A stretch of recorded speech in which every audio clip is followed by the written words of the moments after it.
মুসলমানদের জন্য the most dangerous character, সবচেয়ে ভয়ঙ্কর ক্যারেক্টার। দাজ্জাল বের হবে পূর্ব দিক থেকে।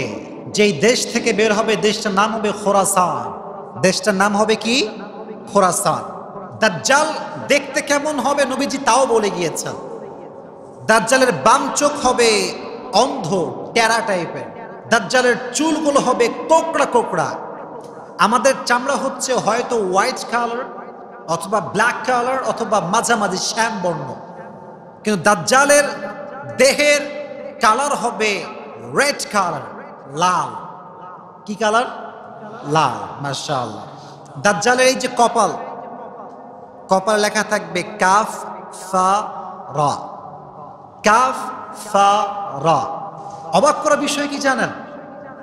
যে ব্যক্তি ঈমানদার হবে, ঈমানওয়ালা হবে, সে দাজ্জালকে একবার দেখার সঙ্গে সঙ্গে বুঝে ফেলবে সে দাজ্জাল। সুবহানাল্লাহ পড়লেন না? আর যার ভিতরে ঈমান থাকবে না, যে আল্লাহকে প্রকৃতপক্ষের বিশ্বাস করবে না, সে শিক্ষিত হতে পারে, বাট কাফেরের এই দাজ্জালের কপালে যে লেখা আছে কাফারা, সে শিক্ষিত হওয়া সত্ত্বেও সে পড়তে পারবে না। এজন্য ঈমানটা দুর্বল রাখতে হবে না শক্ত রাখতে হবে? ঈমানটা দুর্বল হতে হবে না শক্ত হতে হবে? আল্লাহ আমাদের সকলের ঈমানকে শক্তিশালী করে দিক, পড়ে না আমিন। এখন দেখেন দাজ্জাল যখন আসবে মুসলমানদের অবস্থা কেমন হবে। হাদিসে এসেছে মুসলমানরা অনেক ভালো অবস্থায় থাকবে, বিজয়ী হয়ে থাকবে, গোটা বিশ্বকে মুসলমানরা শাসন করবে, এমন অবস্থায় দাজ্জাল আসবে। কিন্তু দাজ্জাল আপনাকে এমনভাবে ফিতনায় ফেলবে আপনি টেরই পাবেন না। আমি খুবই শর্টকাটে বলছি, because time is very short. আমি প্রেসাইজলি বলছি, পরিপূর্ণ লং ওয়েতে বলবো না। দাজ্জাল আমাদের সবাইকে চারটা ফিতনায় ফেলবে। কয়টা? জোরে বলেন কয়টা?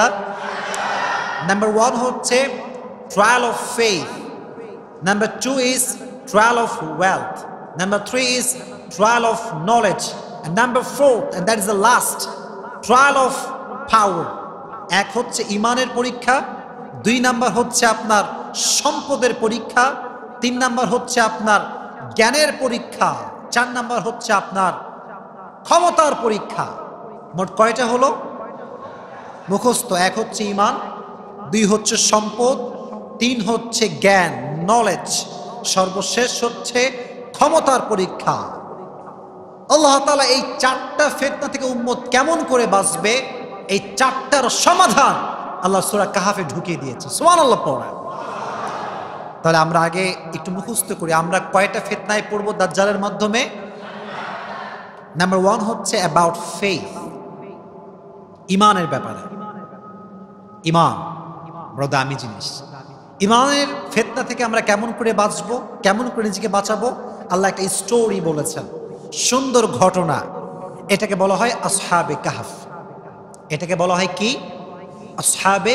যুবক ভাইরা হিস্ট্রি জানতে হবে, ইতিহাস জানতে হবে, দাজ্জাল কাকে বলে জানতে হবে, ফিতনা কি হবে জানতে হবে। মুসলমান ঘরের সন্তান আমরা, সূরা ফাতিহা ঠিক মতো পড়তে পারি না আমরা। এটা আমাদের অবস্থা। বলেন তো এটার নাম কি? আসহাবে কাহফ। ঘটনাটা খুবই সুন্দর এবং খুবই লেসনফুল স্টোরি। মনোযোগ দিয়ে শুনবেন। 250 খ্রিস্টাব্দ কালের কথা। তখন একজন বাদশাহ ছিলেন, তার নাম ছিল দাকিয়ানুস। আমাদের বাংলাদেশের প্রধানমন্ত্রীর নাম কি? শেখ হাসিনা। প্রত্যেকটা রাষ্ট্রে, প্রত্যেকটা সিটিতে, প্রত্যেকটা দেশে দেশে আলাদা মেয়র থাকে, আলাদা এমপি থাকে, এবং প্রত্যেক দেশে বিভিন্ন প্রধানমন্ত্রী থাকে। এক দেশে এক প্রধানমন্ত্রী, আর এক দেশে আর এক প্রধানমন্ত্রী। তো তৎকালীন সময়ে যিনি বাদশাহ বা প্রাইম মিনিস্টার ছিলেন তার নাম ছিল দাকিয়ানুস। সে ছিল মূর্তি পূজক, মূর্তি পূজা করত। তার যুগে 7 জন যুবক মূর্তি পূজাকে বাদ দিয়ে এক আল্লাহর উপরে ঈমান এনেছিল। সুবহানাল্লাহ পড়েন। এবার দাকিয়ানুস খবরটা জানতে পারল জামার এই ইফসিস শহরে 7 জন যুবক আল্লাহর উপরে ঈমান এনেছে। সে অর্ডার করলো, যাও 7 জন যুবককে আমার কাছে নিয়ে আসো। এবার দাকিয়ানুস বলল, 7 জন যুবক তোমরা কি জানো তোমরা কি করছো? তোমরা কেন আল্লাহর উপরে ঈমান এনেছো? তোমাদের সাহস কত বড়? তোমরা কি জানো যে আমি তোমাদেরকে পাথর নিক্ষেপ করে হত্যা করতে পারি? যুবক বলল, হে দাকিয়ানুস, তুমি আমাদেরকে হত্যা করো আর যাই করো, আমরা আল্লাহর উপরে ঈমান এনেছি, আমরা আমাদের ঈমানকে আর কখনো হারাতে রাজি না। সুবহানাল্লাহ, ঈমান হারাতে পারবো না। বাদশা বলল, দেখো তোমরা ইয়াং পিপল, তোমাদের রক্ত খুবই গরম, যাও তোমাদেরকে 3 দিন সুযোগ দিলাম, ভেবে চিন্তে দেখো তোমরা কি করবা। কয়দিন সুযোগ দিয়েছে? 3 দিন। যদি ঈমান হারিয়ে ফেলো আল্লাহর উপরে ছেড়ে দেব, আর যদি না ছাড়ো তোমাদেরকে আমরা পাথর নিক্ষেপ করে হত্যা করব। এবার 7 জন যুবক এসে পরামর্শ করছে কি করা যায়, কি করা যায়। এবার তারা চিন্তা করলো যে আমরা এই শহরে আর থাকবো না, আমরা বাহিরে চলে যাব। যখন লম্বা ঘটনা, যখন তাদের শহর থেকে বের হয়েছে, একটা গুহার কাছে আসছে। গুহা, পাহাড়ের গুহা থাকে না? পাহাড়, আপনার যখন জঙ্গলে ঘুরবেন, আপনার যখন পাহাড়ি এলাকায় যাবেন, দেখবেন প্রত্যেকটা প্রায় পাহাড়ের নিচে গুহা থাকে। গুহা, বিশাল লম্বা গুহা থাকে। তো যখন গুহাতে ঢুকবে, তাদের সঙ্গে একটা কুকুর ছিল, তার নাম হচ্ছে কাহাফ। তার নাম ছিল কি? কাহাফ। ওয়া কালবুহুম বাসিতুন যিরাআইহি বিল ওয়াসিত। কুকুরটা তাদের সঙ্গে ঢুকলো। তো যখন 7 জন যুবক ওখানে ঘুমাইছে, ঘুমানোর সঙ্গে সঙ্গে এমন একটা লম্বা ঘুম দিয়েছে, এক ঘুমে 309 বছর পার হয়ে গিয়েছে। জোরে সোরে সুবহানাল্লাহ পড়েন প্রিয় ভাইরা। কয়শো 9 বছর? এটা কোরআনের ঘটনা বা এটা বানানোর কোনো ঘটনা না, একদম কোরআন থেকে ট্রান্সলেট করে বলছি। 309 বছর পার হয়ে গিয়েছে। যখন ঘুম থেকে উঠেছে, চোখ চুলকাচ্ছে। আমরা মাঝে মাঝে করি না, মা খাইতে দাও, শরীর টরীর এমন এমন ভাব ঘুম থেকে ওঠার পরে। তো তারাও ঘুম থেকে উঠছে, 309 বছর পার হয়ে গিয়েছে। যে কুকুরটার সঙ্গে আসছিল মরে ভূত কঙ্কাল পড়ে আছে। তো একজন বলছে যে وَكَذَلِكَ بَعَثْنَاهُمْ لِيَتَسَاءَلُوا بَيْنَهُمْ قَالَ قَائِلٌ مِّنْهُمْ كَمْ لَبِثْتُمْ। আরে বন্ধু, অনেক ঘুমাইলাম তাই না, অনেক ঘুম হয়ে গিয়েছে। একজন বলছে হ্যাঁ আসলেই তাই। قَالُوا لَبِثْنَا يَوْمًا أَوْ بَعْضَ يَوْمٍ। একজন বলছে হয়তো কিছুক্ষণ ঘুমাইলাম, 2-3 ঘন্টা হবে। আর একজন বলছে একদিন হবে, এই তো কিছুক্ষণ ঘুমাইছি। তো এক বন্ধু বলছে, বন্ধু অনেক খিদা লেগে গেছে, ক্ষুধা, পেট খুব খালি, আই এম সো হাংরি, যাও একটু খাবার নিয়ে আসো। আচ্ছা বলেন তো ভাই, আমি এখন যদি ঘুমাই যাই, 300 বছর পরে গিয়ে আমার পকেটে যে টাকাটা আছে, এই টাকা কি সে 300 বছর পরে গিয়ে আর চলবে? বলেন বলেন, চলবে? চলবে না। চেঞ্জ হয়, টাকার সুরত আকৃতি চেঞ্জ হয়, যুগে যুগে পরিবর্তন হয়। তো যখন বাজারে গিয়েছে, তখন সে রুমাল টুমাল দিয়ে ঢেকে গিয়েছে, কারণ তাদের উপরে তো ফাঁসির অর্ডার আছে, তারা ঈমান এনেছিল দাকিয়ানুসের যুগে। তো যখন খাবার নিতে যাবে, পকেট থেকে এরকম মানি ব্যাগ থেকে বা পকেট থেকে টাকা বের করে যখন দোকানদারকে দিয়েছে, ভাই ধরেন এই টাকাটা, বলছে আরে এই টাকা কই থেকে আসলো? তো বহু আগের টাকা, এটা তো আগের যুগের টাকা, এটা তুমি কই পাইলা? বলে আরে কি কও, আগের যুগের টাকা মানে আমি তো কালকে এটা বাজার করলাম। হিসাব মেলে না, কারণ সে তো ঘুম থেকে উঠেছে কত বছর পরে? মাশাআল্লাহ, কত বছর পরে? 309 বছর পরে। এখন তাদের সঙ্গে তর্ক বিতর্ক শুরু হয়ে গেল। তারা বলে তোমরা অবশ্যই গোপন সম্পদের সংবাদ পেয়েছো, চলো বাদশার কাছে। বাদশার কাছে নিয়ে যাওয়া হলো। বাদশা বলছে কি ব্যাপার, তোমরা কি সত্যি গুপ্তধনের খবর পেয়েছো? বলছে না বাদশা, আমরা তো এই জায়গার সন্তান, আমাদের বাপ মা এখানে থাকে, ওই জায়গা আমাদের বাসা। কিন্তু ভাই 309 বছর পার হয়ে গিয়েছে, বাপও মরে গেছে, মাও মরে গেছে, 14 গোষ্ঠী মহিলা ভূত হয়ে গেছে, শেষ। এখন বাদশা কি করলো? তাদেরকে জাস্টিফাই করার জন্য 309 বছর আগের দাকিয়ানুস বাদশার যে নথিপত্র থাকে, প্রত্যেক যুগের বাদশার নথিপত্র থাকে, সেটা বের করা হলো ছেঁড়া বোড়া। সেখানে লেখা আছে 7 জন মোস্ট ওয়ান্টেড যুবক যাদের উপরে ফাঁসির অর্ডার ছিল, তারা পালিয়ে গিয়েছিল। তখন তিনি বলেন যাও তোমার আরো 6 জন বন্ধুকে ডেকে নিয়ে আসো। যখন সে গুহায় প্রবেশ করেছে, সঙ্গে সঙ্গে আল্লাহ তাআলা 7 জন যুবককে জায়গায় মৃত্যু দিয়েছেন, তারা জায়গায় মারা গিয়েছে। এবং তারা মৃত্যুবরণ করার পরে তৎকালীন সময়ের বাদশাহ তারা সেখানে একটি মসজিদ নির্মাণ করেছে। এখন মেইন থিংটা বোঝেন, এই 7 জন যুবকের চিন্তা ছিল আমরা ইসলাম কায়েম করব। কি কায়েম করব? ইসলাম কায়েম করব। 309 বছর পর যখন তারা ঘুম থেকে উঠেছে, যেই দেশে তারা ছিল ওই পুরো দেশটা, প্রত্যেকটা মানুষ কালেমা পড়ে মুসলমান হয়ে গিয়েছিল। সুবহানাল্লাহ পড়া।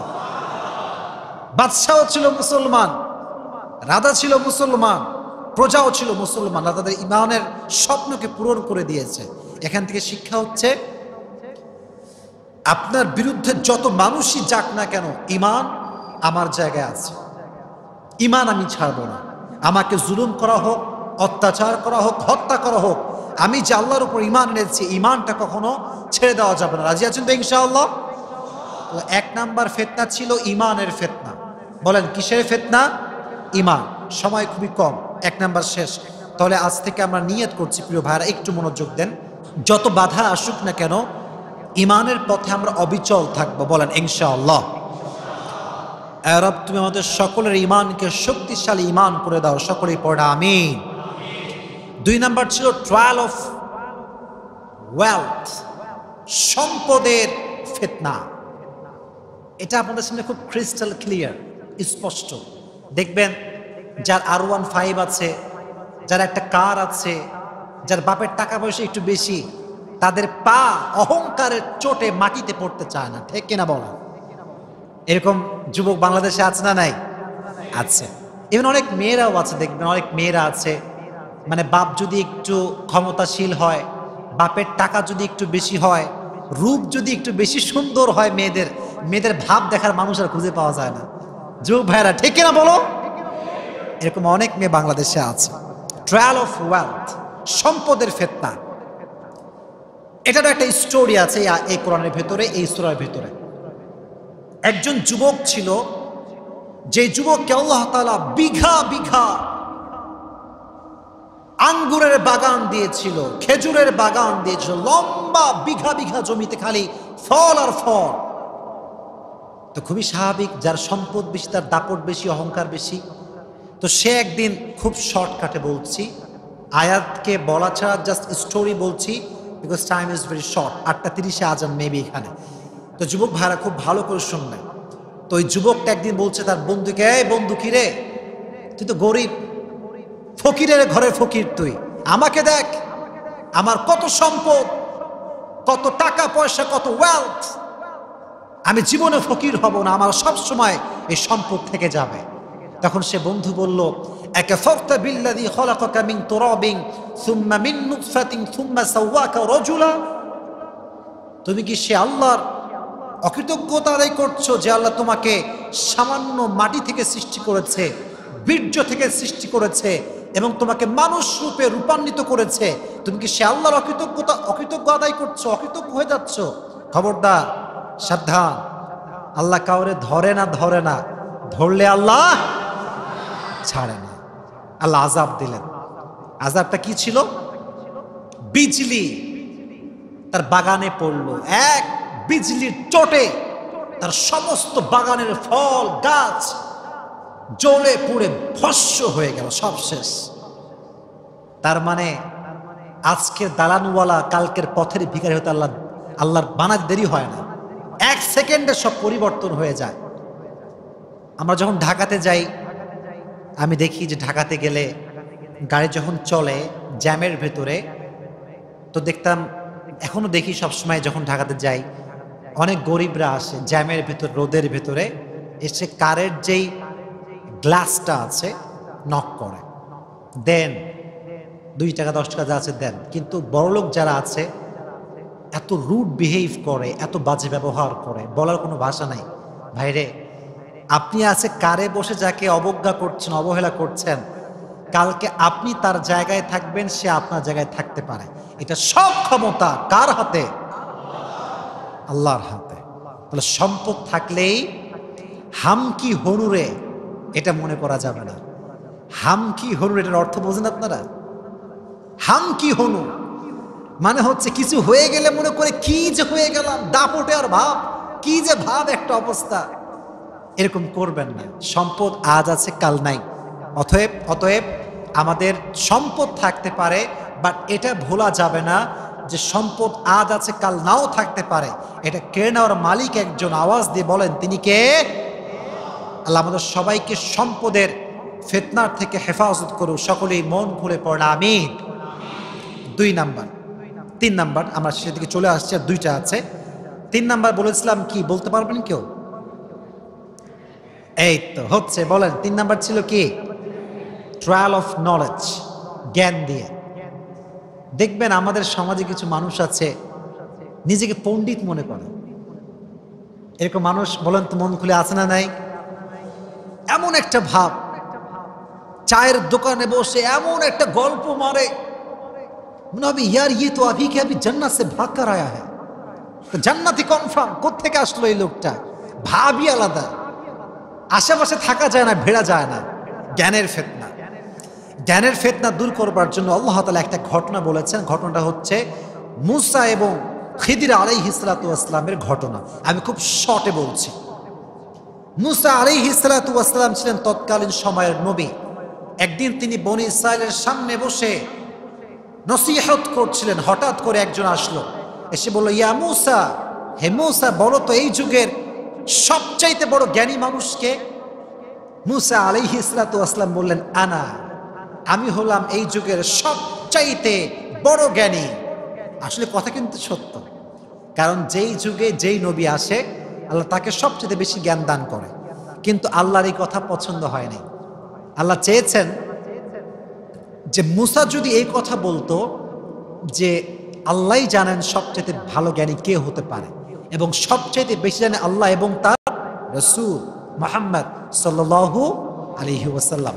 তো আল্লাহ শিক্ষা দেওয়ার জন্য মূসাকে বলেন, মূসা, তুমি সবচেয়ে বড় জ্ঞানী নও, তোমার আরেকজন ভাই আছে যে সবচেয়ে বড় জ্ঞানী, তার নাম হচ্ছে খাদির। তার নাম কি? খাজির। আমরা বলি খিজির, তবে এটার আসল উচ্চারণ হচ্ছে খাজির। উচ্চারণটা আসলে কি? খাদির। খাজির মানে হচ্ছে সবুজ শ্যামল। তো আল্লাহ বললেন, মূসা যাও, তোমার ভাইয়ের কাছে যাও।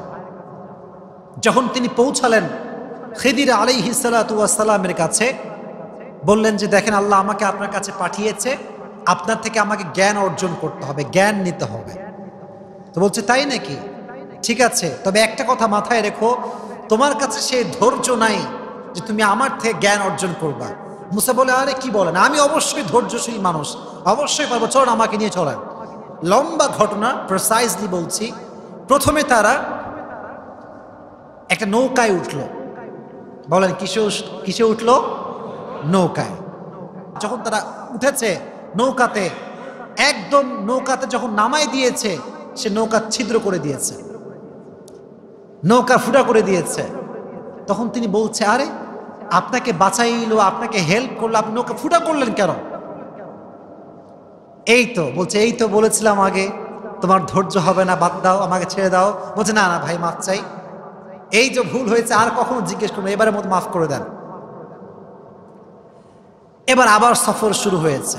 রাস্তায় হাঁটছে, হঠাৎ করে দেখছে একজন বাচ্চা, ছোট্ট শিশু, 6-7 বছরের বয়স হবে, বাচ্চা খেলাধুলা করছে।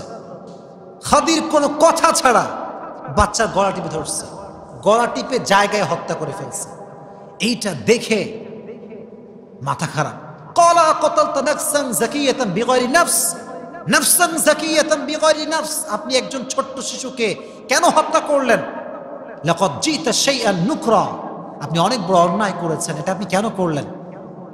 এবার খিদির বলছে, এই তো আগেই বলেছিলাম আমায় কোনো প্রশ্ন করা যাবে না, তুমি তো ধৈর্যহীন হয়ে যাচ্ছ।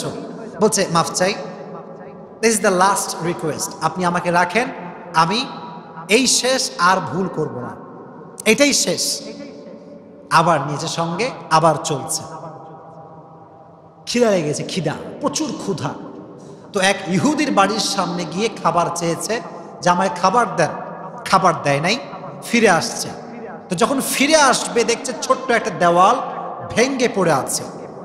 তখন খিদির বললে, দেখো মূসা, আসো আমরা দেওয়ালটা ঠিক করে দেই। কিন্তু মূসা আলাইহিস সালাতু ওয়াস সালাম এইবার আর সহ্য করতে পারছে না। পেটে একে ক্ষুধা, খাওয়ার দেয়নি তারা, তাদের দেওয়াল ঠিক করে দিব? এটা কোনো কথা? খাইতে চাইলাম, খাইতে দিল না, আপনি আবার কাজ করাবেন আমাকে দিয়ে। দেওয়াল ঠিক করা হলো, কিন্তু এবার মুসা আর সবর করতে পারলেন না। বলছে, কেন আপনি এটা করলেন? তারা আপনারা খাইতে দিল না, আপনি তাদের দেওয়াল ঠিক করলেন। এবার বলল, ঠিক আছে, ক্বালা হাযা ফিরাকু বাইনি ওয়া বাইনাক, এই শেষ, তুমি আমার সঙ্গে আর থাকতে পারবা না। সাউনাব্বিউকা বিতাউইলি মা লাম তাসতি আলাইহি সাবরা, এবার শোনো আমি কেন কেন করেছিলাম এই কাজগুলো, তোমাকে আমি রিজন এক্সপ্লেইন করছি। প্রথমে কি ফুটা করেছিল? কি নৌকা। কি ফুটা করছিল ভাইরা? নৌকা। উনি বলল, দেখো মুসা, এই যুগে একজন জালিম বাদশাহ আছে, যিনি গরিবদের নৌকা ছিনতাই করে নিয়ে যায়। তা আমি ফুটা এই জন্য করেছি, যদি নৌকা ফুটা থাকে, জালিম বাদশাহ আসবে, তার লোকেরা আসবে, দেখবে নৌকা ফুটা হয়ে আছে, তার নৌকায় আর হাত দিবে না। আর যারা আছে, যারা মাঝি, তারা এটাকে সামহাও রিপেয়ার করে কাজ লাগাবে, আগামী তারা আবার চলতে পারবে। এই জন্য আমি ফুটা করেছিলাম। বলছো, তাই?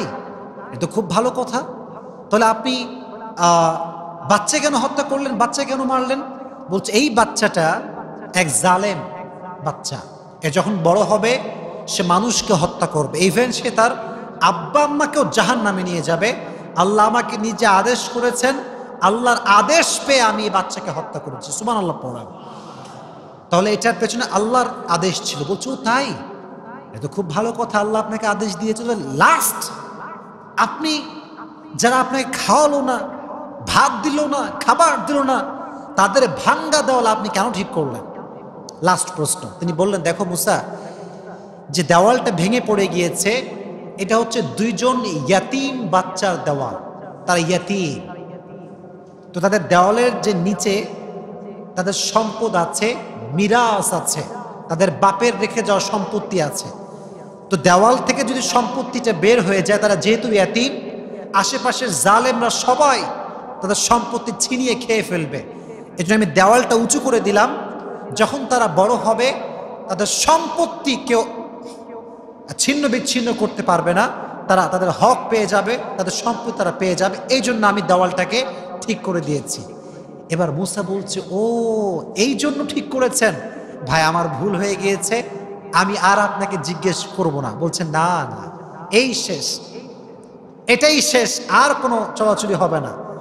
এজন্য নবীজি বলেছেন যে আমার ভাই মুসা যদি আর একটু ধৈর্য ধারণ করত, তাহলে আমরা আরো কিছু জানতে পারতাম। তাহলে বোঝা গেল 3টা কাজ তিনি করেছেন, এটা নিজে করেন নাই, এটার আদেশ দিয়েছে একজন। আওয়াজ দিয়ে বলেন, তিনি কে?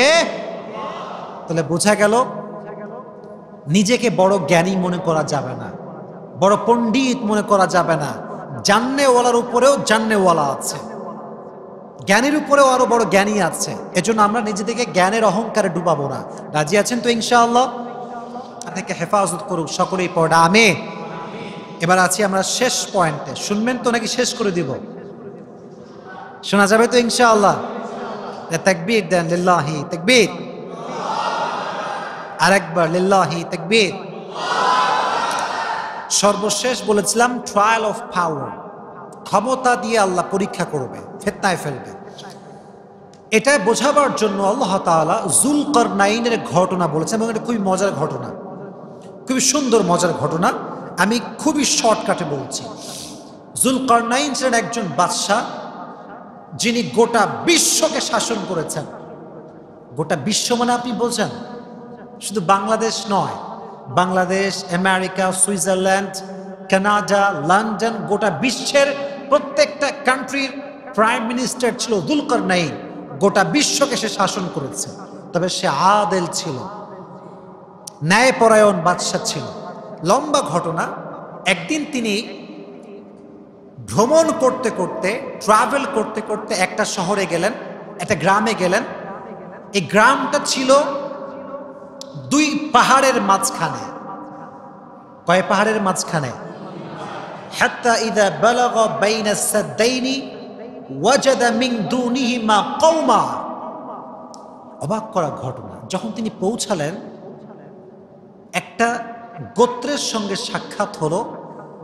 তাদের ভাষা হচ্ছে এমন ভাষা যে যুলকারনাইন তাদের ভাষা বোঝে না, তারা আবার জুলকারনাইনের ভাষা বোঝে না, লাগছে একটা মহাপ্যাচ, কথা কেউ কারো বোঝে না। পর দোভাষী নিয়ে আসা হয়েছে, দোভাষী নিয়ে এসে বলা হলো, তারা বলল, হে যুলকারনাইন, ইন্না ইয়াজুজ ওয়া মাজুজ মুফসিদুনা ফিল আরদ, আমাদের এই পাহাড়ের পাশে ইয়াজুজ এবং মাজুজ থাকে, তারা প্রায় সময় পাহাড় টপকে আমাদের কাছে আসে এবং আমাদের সম্পদ, টাকা পয়সা সব ছিনিয়ে ডাকাতি করে নিয়ে চলে যায়, আমরা অনেক বিপদে আছি।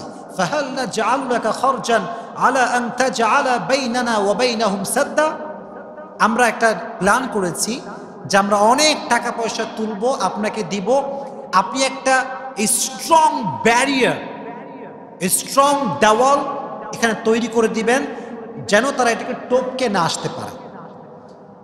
তো যুলকারনাইন এটা অবাক করার জবাব দিয়েছে।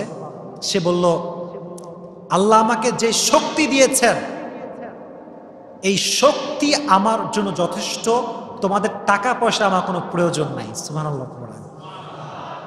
এবার তারা কি প্ল্যান করলো, এটা আমার শেষ কথা। তারা প্ল্যান করলো যে সবাই মিলে আমরা একত্রিত হয়ে কাজ করব। সীসা আনা হলো, লোহা আনা হলো, সব কিছু দিয়ে একটা বিশাল বড় দেওয়াল তৈরি করা হলো। এই দেওয়ালটা এত স্ট্রং ছিল যে ইয়াজুজ এবং মাজুজ তারা আর এই দেওয়ালটা অতিক্রম করতে পারলো না। তবে হ্যাঁ, কিয়ামতের আগ দিয়ে ইয়াজুজ এবং মাজুজ আবার বের হবে, তারা পৃথিবীতে ফিতনা সৃষ্টি করবে। স্টিল নাও ইয়াজুজ এবং মাজুজ বেঁচে আছে, তবে তারা পাহাড়ের ওই পাশে আছে। ইসলামিক হিস্ট্রি এটা জানতে হবে। ইয়াজুজ এবং মাজুজ এখনো বেঁচে আছে, তারা মরে নাই।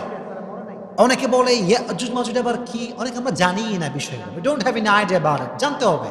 তারা এখনো পাহাড়ের ওই পাশে আছে। তারা প্রত্যেক দিন দেওয়াল ভাঙ্গে, প্রত্যেক দিন ভাঙ্গে। যখন একদম শেষ প্রান্তে চলে আসে, তখন তারা বলে যে ভাই আজকে রেখে দাও, কালকে করব, বাট ইনশাআল্লাহ বলে না। হাদিসে এসেছে কিয়ামতের আগে এমন একটা দিন আসবে, তারা দেওয়ালটা ভাঙতে শুরু করবে, এবং তারা যখন দেওয়াল ভাঙা রেখে দিবে এবং বলবে যে কালকে করব, বলে ফেলবে ইনশাআল্লাহ। এই ইনশাআল্লাহ বলার সঙ্গে সঙ্গে তারা দেওয়ালটাকে ভেঙ্গে চুরে চূর্ণ বিচূর্ণ করে ফেলবে। তারপর তারা পৃথিবীতে ফিতনা ফাসাদ সৃষ্টি করবে। তারপরে ঈসা আলাইহিস সালাতু ওয়াস সালাম আসবেন, আল্লাহ মহামারী দিবেন, ইয়াজুজ মাজুজ ধ্বংস হবে, আল্লাহর আদেশে পাখি আসবে আকাশ থেকে, পাখি স্পেশাল বার্ডস তার আকাশ থেকে আসবে।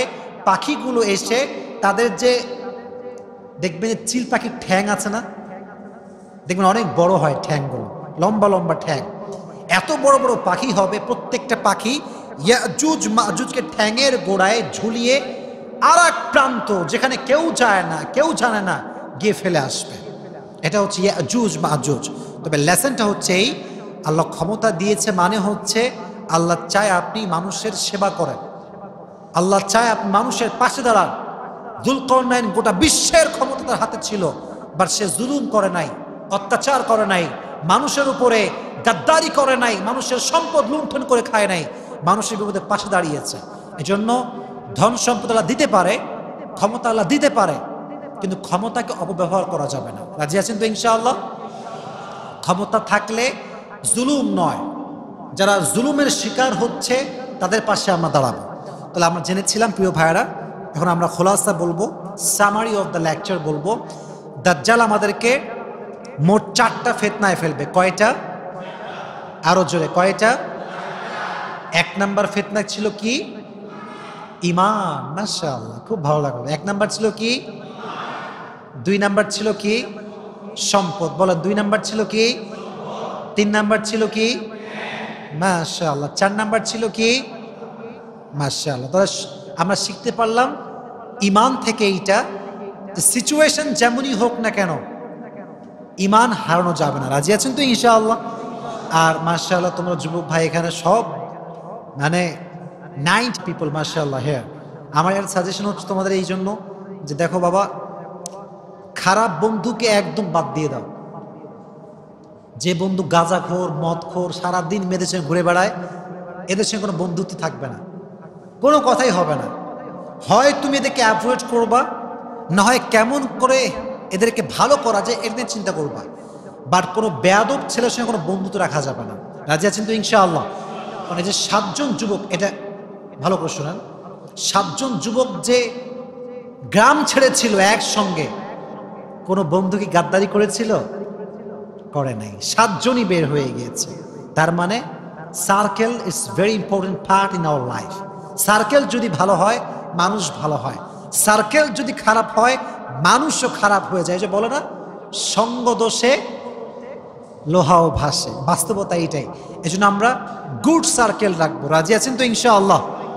আল্লাহ আমাদের সবাইকে ভালো বন্ধু রাখার তৌফিক দান করুক, সকলেই পড়া আমিন। আল্লাহ আমাদের সম্পদকে আল্লাহর রাস্তায় ব্যবহার করার তৌফিক দান করুক, সকলেই পড়া আমিন। আল্লাহ আমাদের সবাইকে জ্ঞানের যেই অহংকার, এই অহংকার থেকে আল্লাহ আমাদেরকে হেফাজত করুক, সকলেই পড়া আমিন। বিশেষ করে ক্ষমতার যে বড়াই, ক্ষমতার যে অপব্যবহার আমরা করি, এই ক্ষমতার ফিতনার থেকে আল্লাহ তাআলা আমাদের সবাইকে হেফাজত করুক, সকলেই মন খুলে পড়া আমিন।